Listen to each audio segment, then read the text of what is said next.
तो एक दूसरे को अप्रिशिएट करके देखो और ही बहुत अच्छी तरह से आपका गृहस्थ जीवन चलेगा। अरे घर में एक छोटा बच्चा भी होता है, वो भी अप्रिसिएशन चाहता है। एक छोटे बच्चे को भी माँ जब कहती है, कोई काम कर रही होती है और कहती है देख तेरा डैडी आए, एक गिलास पानी ले जा उनके लिए। वो बच्चा अपना होमवर्क छोड़ करके, सब कुछ छोड़ करके पानी ले करके जाता है और पिता अपने टेंशन में है, थैंक यू बेटा नहीं कहा उसको, एप्रिसिएशन नहीं दिया। वो देखता रहता है अपने पिता को, पानी दिया मैंने और थैंक यू तक नहीं कहा। और हमें अगर कोई चॉकलेट भी देता है तो हमें बार बार कहते थैंक यू कहो बेटा, थैंक यू कहो, थैंक यू कहो। और जब मैंने पानी का ग्लास दिया और थैंक यू भी नहीं कहा, कुछ नहीं बोलता है। लेकिन दूसरे दिन जैसे ही उसका पिता घर में आता है और माँ कहती है बेटा एक गिलास पानी ले जा, तो क्या कहेगा? मैं बिजी हूं, आप ही दे दो। कहेगा कि नहीं कहेगा? महसूस किया है कि नहीं किया है? एक छोटे बच्चे को भी अगर आप ये कह देते हैं थैंक यू बेटा, और जैसे ही थैंक यू बेटा कहा, दूसरे दिन उसकी माँ को कहना नहीं पड़ता है बेटा पानी ले जा, जैसे ही पिता घर में दौड़ता है पानी ले करके जाता है।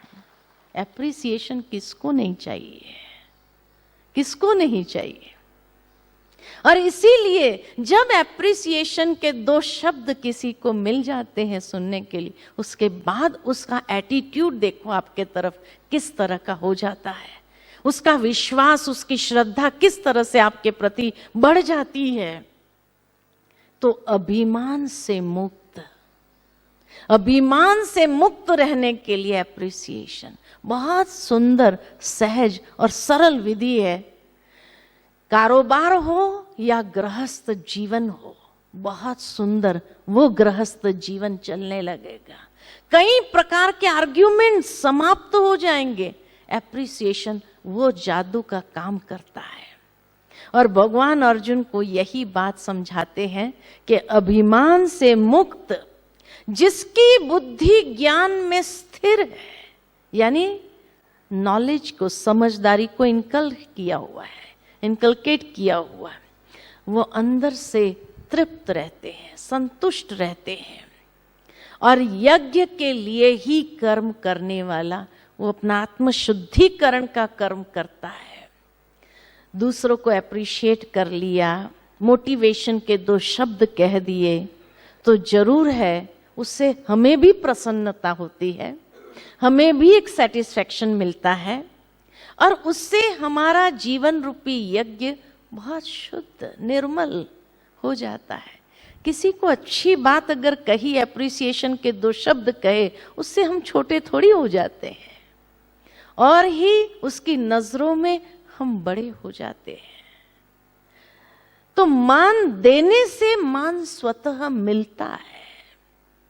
ये रहस्य है जीवन का कि मान देने से मान कम नहीं होता है, स्वतः मान मिलने लगता है। और ऐसा व्यक्ति के पूर्व विकर्म अगर विकृत कर्म हुए भी है, तो ये समझदारी अपनाने से वो छोटे भी इज्जत करने लगते हैं, सोचते हैं कि नहीं, ये व्यक्ति हमेशा हमें सम्मान ही देता है, ये कभी भी ऐसा नहीं। तो विकर्म, जो अगर कोई गलतियां हो गई होती है, उसके ऊपर भी क्या होता है, साफ हो जाता है। वो इमेज, वो इम्पैक्ट न्यूट्रलाइज हो जाता है। कितनी सुंदर बात समझदारी की। इसीलिए कहा कर्म में अकर्म, अकर्म में कर्म देखने वाला बुद्धिमान योगी है। बुद्धिमान है वही योगी है। योगी माना कोई 10 घंटा बैठ करके ध्यान लगाने वाले को योगी नहीं कहा। योगी माना जिसने विजडम को प्रैक्टिकल अप्लाई किया है, वो योगी है। बिना विजडम को अप्लाई किए मैच्योरिटी नहीं आती है। और जब तक ये स्पिरिचुअल मैच्योरिटी जीवन के अंदर नहीं है, तो योगी ही कहाँ है वो। आज मैं 10 घंटा अगर बैठकर ध्यान में साधना में लगाऊं और उसके बाद उठकर मेरा व्यवहार दूसरे के साथ ठीक नहीं है, अगर मैं किसी को एप्रिसिएशन के 2 शब्द नहीं कह पाती हूं, तो कौन कहेगा कि मैंने साधना किया? वो यही समझेगा ये साधना में भी शायद यही बातें सोचते रहते हैं क्या। वो एक बार एक मंत्री जी से मिलने गए। जब मिलने गए तो हमें बताया कि भाई वो अभी पूजा में है और 1 घंटा जरूर लगता है पूजा करने में, 1 घंटे के बाद ही मिलेंगे। मैं कहा ठीक है, हो करके हम आते हैं। जब हो करके वापस आए तो मंत्री जी मिले तो बड़ा अंदर में ये आया कि मंत्री जी 1 घंटे तक पूजा करते हैं, बड़ी अच्छी बात है, कलयुग के अंदर भी 1 घंटा पूजा करना। तो मंत्री जी को अप्रिशिएट किया कि ये तो बहुत अच्छी बात है कि कलयुग में आप जैसे बिजी व्यक्ति को भी 1 घंटा मिलता है पूजा करने के लिए। इतनी भगवान के प्रति आस्था है आपकी, ये जानकर बड़ी खुशी हुई। मंत्री जी ने कहा, रे कहाँ पूजा करते हैं, यही तो टाइम मिलता है सारे दिन का प्लानिंग करने का, बाकी तो लोग छोड़ते ही नहीं, तो हम प्लानिंग कब करें अपना। तो ये पूजा तो एक बहाना है, वहां बैठकर सारे दिन की प्लानिंग हो जाती है कि क्या करना है क्या नहीं करना है। आज दुनिया के अंदर पूजा का ये स्वरूप हो गया कि वहां बैठते हैं ताकि प्लानिंग हो जाती है। वहां आस्था के कारण, श्रद्धा के कारण थोड़ी बैठ रहे हैं।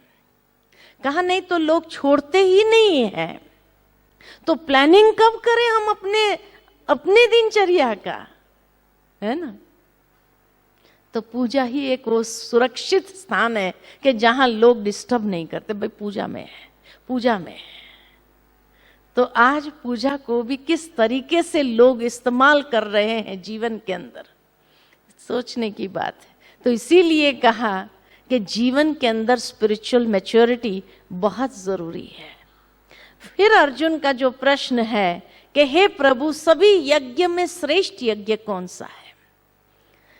तो भगवान अर्जुन से कहते हैं कि हे अर्जुन, सर्व यज्ञों में ये ज्ञान यज्ञ श्रेष्ठ है। ये 3 दिन क्या चल रहा है? ज्ञान यज्ञ चल रहा है जो श्रेष्ठ है और परम कल्याणकारी है। क्यों? क्योंकि महान पापात्माएं भी ज्ञान नैया के द्वारा संसार सागर को पार कर जाती। जिस प्रकार अग्नि ईंधन को भस्म कर देती है, वैसे ज्ञान भी विकर्मों को भस्म कर देता है। सर्व विकर्म एवं साधनों की आसक्ति और मोह को समाप्त कर ज्ञान और योग की परिपक्व अवस्था से आत्मा शुद्ध हो जाती है। स्पिरिचुअल मैच्योरिटी जब आ जाती है तो उसी से आत्मा शुद्ध और पवित्र बनने लगती है। ज्ञान यज्ञ, ये ज्ञान यज्ञ अति श्रेष्ठ है। महान पापात्माएं भी संसार सागर को पार कर जाती है। कैसे? बहुत सुंदर एक कहानी याद आती है कि एक बार एक गांव में सत्संग चल रहा था और महात्मा जी सत्संग चला रहे थे। बहुत सुंदर सत्संग चलता था, लोग बैठे रहते थे, सुनते रहते थे। तो जब महात्मा जी ये सत्संग चलाते थे तो उस गांव में एक चोर था।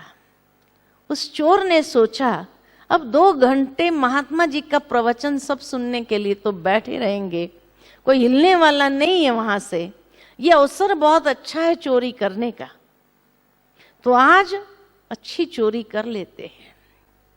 वो चोर निकला चोरी करने के लिए। किसके घर में चोरी करूं? तो सोचा देख लेता हूं किसका परिवार पूरा बैठा है सत्संग में। जिसका पूरा परिवार बैठा होगा तो उसी घर में चोरी करना आसान होगा। तो देखा एक सेठ जी का परिवार, पूरा परिवार बैठा हुआ है।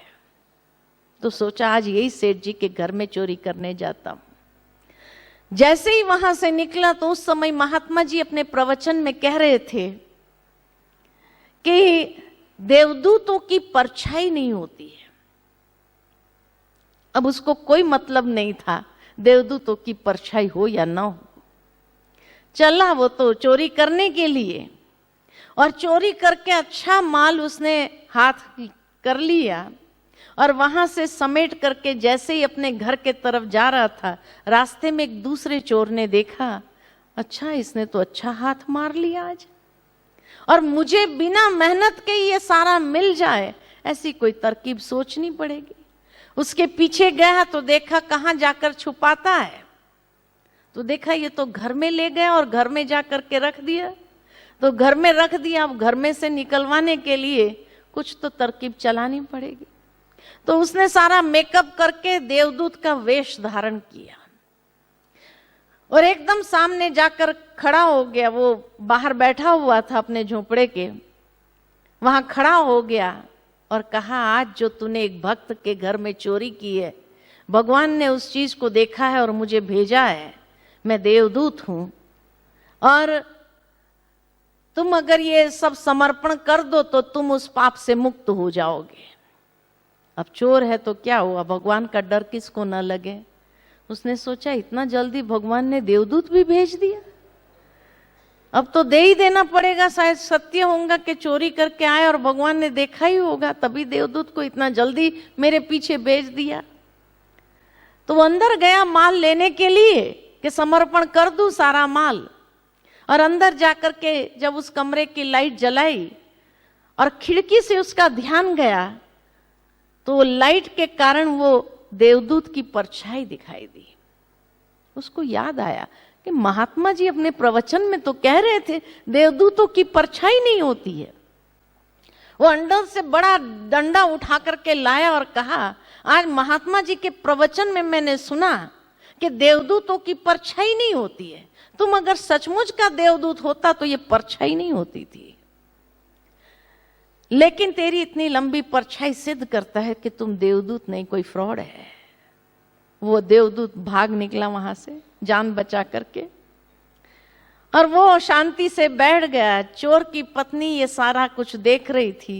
चोर की पत्नी ने कहा उस चोर से, एक वाक्य सुन लिया आपने महात्मा जी का, और एक वाक्य सुनने से जो चोरी का माल था वो बचा लिया आपने।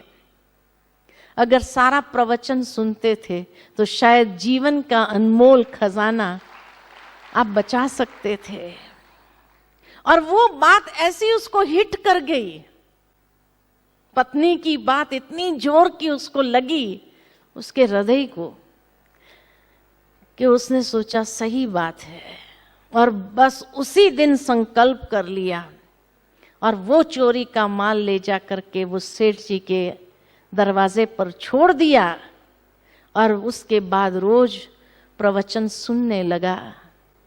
कहने का भावार्थ हृदय परिवर्तन जो होता है व्यक्ति का, सत्संग या ज्ञान यज्ञ के माध्यम से, ज्ञान वो अग्नि है, ज्ञान वो शक्ति है, ज्ञान वो परिपक्व व्यक्ति को बना देता कि जो व्यक्ति का हृदय परिवर्तन हो जाता। इसलिए कहा, महान पापात्माएं भी संसार सागर को पार कर जाती है। दुनिया में कई भक्त शिरोमणि हो गए, सूरदास जी शिरोमणि हो गए, कई भक्त शिरोमणि हो गए। कब? जब ज्ञानाग्नि के संपर्क में आए और उस ज्ञानाग्नि ने उनके स्वरूप को बदल दिया। इसीलिए ज्ञान का इतना महत्व है कि जो व्यक्ति के अंदर वो स्पिरिचुअल मैच्योरिटी को डेवलप करती है। और फिर भगवान ज्ञान का महत्व समझाते हुए कहते हैं कि जिसने इंद्रियों के संयम से वासनाओं को जीता है, साधनों में आसक्ति नहीं है तथा परमात्मा में श्रद्धा विश्वास है, वही ज्ञान की पराकाष्ठा को प्राप्त कर सकता है तथा ज्ञान मार्ग के पुरुषार्थ में अग्रसर होकर परम शांति को प्राप्त कर लेते हैं। ज्ञान वो शक्ति है जो हमारे जीवन के अंदर इतना परिवर्तन हमारी मानसिकता में, बहुत बड़ा परिवर्तन एक पराकाष्ठा को प्राप्त करने की शक्ति हमें प्रदान करती है। लेकिन आज की दुनिया में किसी को भी अगर कहा जाए ज्ञान सुनो तो क्या कहेंगे? क्या कहेंगे? फुर्सत नहीं है, टाइम नहीं है। टाइम कहां जाता है? कभी सोचा टाइम कहां जाता है? टाइम कहां जाता है?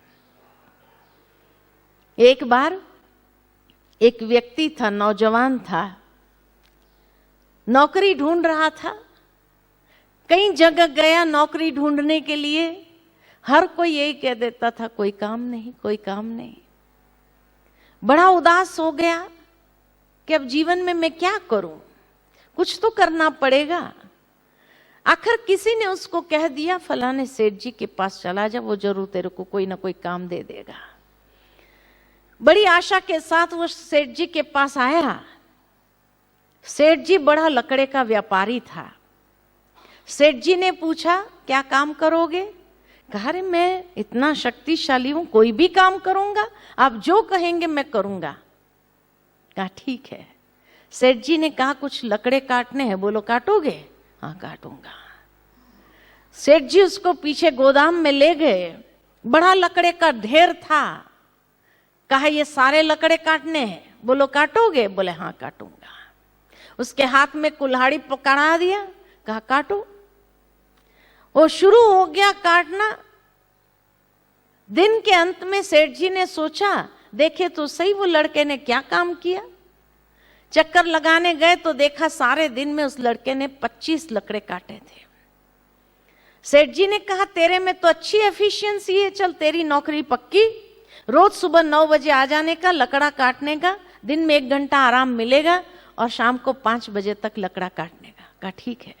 बड़ा खुश हो गया वो भी, रोज जाता रहा लकड़ा काटने के लिए। 10 दिन बीते कि सेठ जी ने सोचा देखे तो सही वो लड़का आखिर कर क्या रहा है। शाम को जैसे ही चक्कर लगाए तो देखा सारे दिन में उसने 15 लकड़े काटे थे। सेठ जी ने पूछा क्या बात है भाई, पहले दिन तो तू 25 लकड़े काट दिए और आज 15 लकड़े तक पहुंच गए, क्या बात है? वो लड़के ने कहा सेठ जी मैं भी समझ नहीं पा रहा हूं, लकड़े कम क्यों हो रहे हैं? जबकि मैं आलस नहीं करता हूं, मैं बैठता भी नहीं हूं, मैं सारा दिन काम कर रहा हूं, आप किसी से भी पूछ लो, लेकिन लकड़े कम क्यों हो रहे समझ में नहीं आ रहा है। सेठ जी ने कहा थोड़ी और मेहनत करो। कहा ठीक है, कल से थोड़ी और मेहनत करूंगा। दूसरे दिन से और जोर लगाने लगा। फिर 10 दिन बीते। सेठ जी ने सोचा देखे तो सही ये लड़का क्या काम कर रहा है। जब शाम को चक्कर लगाने गए तो देखा सारे दिन में उसने 10 लकड़े काटे थे। सेठ जी ने पूछा भाई क्या बात है तेरी, ये एफिशिएंसी कम क्यों हो रही है? पहले दिन तो 25 लकड़े काट दिए, 10 दिन में तेरी एफिशिएंसी कम हुई, 15 लकड़े तक आए और आज 10 ही लकड़े तक पहुंच गया। आखिर बात क्या है? लड़का कहता है ये तो मैं भी नहीं समझ पा रहा हूं कि लकड़े कम क्यों हो रहे हैं। सेठ जी अनुभवी थे। सेठ जी ने कहा एक बात बताओ कि तूने ये 20 दिन के अंदर कुल्हाड़ी की धार कितनी बार तेज किया? लड़का कहता है सेठ जी टाइम कहां मिलता है, सारा दिन तो लकड़ा काटता हूं, टाइम कहां है धार तेज करने का।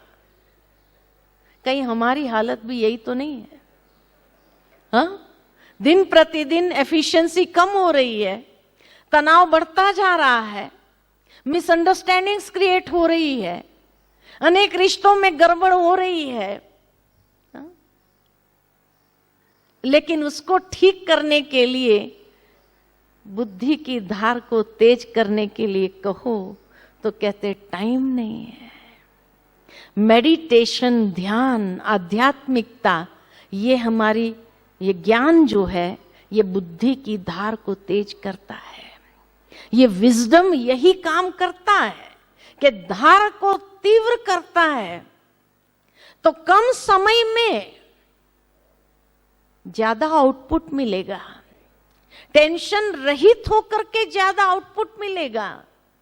मिसअंडरस्टैंडिंग्स कम होकर के ज्यादा आउटपुट मिलेगा और अच्छा आउटपुट मिलेगा। तो ध्यान करना चाहिए, नहीं करना चाहिए? क्या कहेंगे?